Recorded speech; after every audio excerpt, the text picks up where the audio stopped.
This is MSR's Elixir 2 backpacking tent. As much or little as you want, and then you can roll it up and neatly stash it away. So now we're going to talk about closed-cell foam mattresses.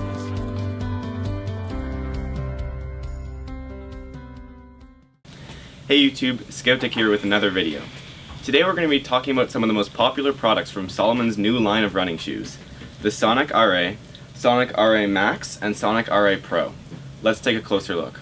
We'll start with the features that all three of these shoes share. As you can see, all three of them have a pretty similar design. There's specific inner cushioning designed to be comfortable yet have a stable fit, and the outsole is blown rubber. You might be able to tell that the grip isn't fantastic for rough terrain because of its specific design towards road running and smoother trails.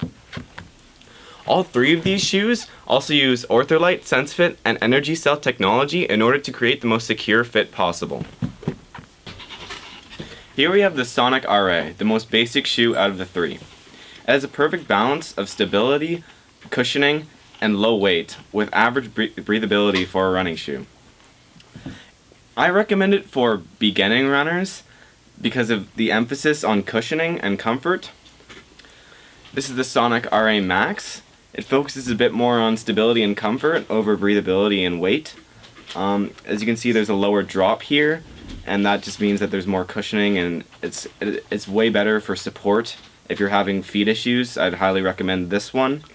If you look here, there's some protruding cushioning along the edges here, and this is common in all three of the shoes, but in this one it's a lot more emphasized and it's a lot larger.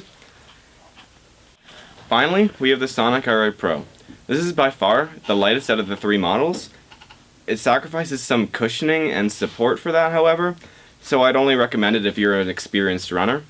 This is actually my personal pair. I've been using them for about 4 months, and I really noticed the difference in weight when I started using them. As you can see, the mesh is a bit more spaced out, allowing for more air to come in.